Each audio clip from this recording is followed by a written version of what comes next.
মনোবীক্ষণ polyclinic, চিকিৎসার জগতে এক দশক। এখন এখানে সব বিষয়ে ডাক্তারবাবু একসাথে তলায়।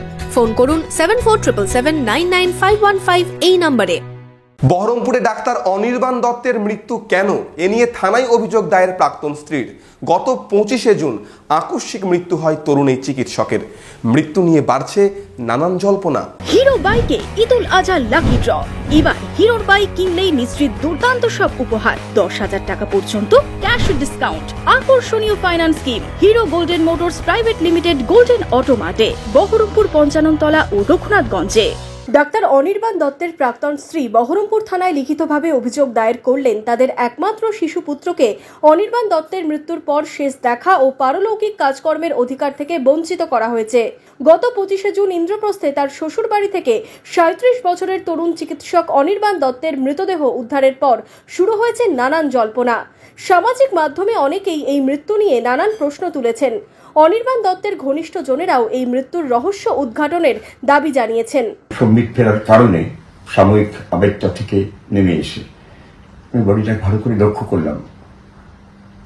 দুজন ডাক্তার উপস্থিত বাইরে আছে, তাদেরকে বলার জন্য আমি আরেকটু ভালো করে লক্ষ্য করলাম। কাপড়টা সরিয়ে দেখলাম হাতের রঙগুলো ঠিকই আছে, কিন্তু আঙুলটা সবুজ হয়ে গেছে, নীলচে হয়েছে, মুখটা অদ্ভুত কালো, আর যেভাবে পড়ে রয়েছে আমার স্বাভাবিক মনে হয়নি। মনে হয়েছে এটা অন্যরকম। আমি বললাম পোস্টমর্টমে যাবে তো এখান থেকে? ওখান থেকে বলি না না না, পোস্টমর্টম কেন হবে, যাবে না, মেডিকেল কলেজ চলে যাক। সময় নেই। বাইরে দুজন দাঁড়িয়েছিলেন, আমার পরিচিত ঘনিষ্ঠ, আমার ল্যাবে ছিলেন এক সময় প্রফেসর স্বপন সরকার এবং ডক্টর রবিউল আলম। রবিউল আলম খুব ভালো লোক, স্বপন সরকার নিরপেক্ষ, এবং রবিউল আলম অনির্বাণকে যথেষ্ট ভালোবাসতেন, গাইড করতেন।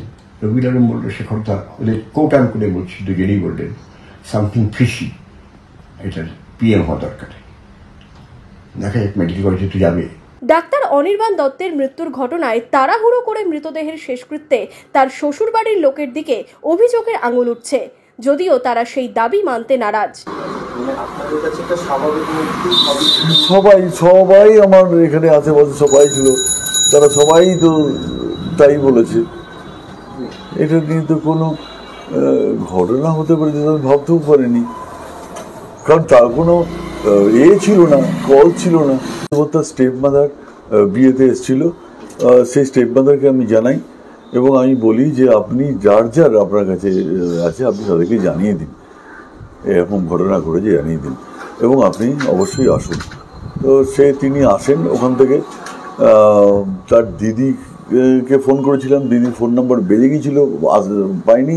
উনি ফোন করেছিলেন, দিদি এসেছিল দেখা করতে, আমার রেলবাড়ি দেখতে এসেছিল, এবং সেখানে সে অসুস্থ হয়ে যায় এবং সে তখন চলে যায়, মানে প্রায় অজ্ঞান মতো হয়ে যায় ভাইয়ের মৃত্যু দেখে, সে তখন চলে যায়। আর ওনার ওই শর্মিচার্জি কোনো ফোন নাম্বার আমার কাছে ছিল না যে আমি বলতে পারবো।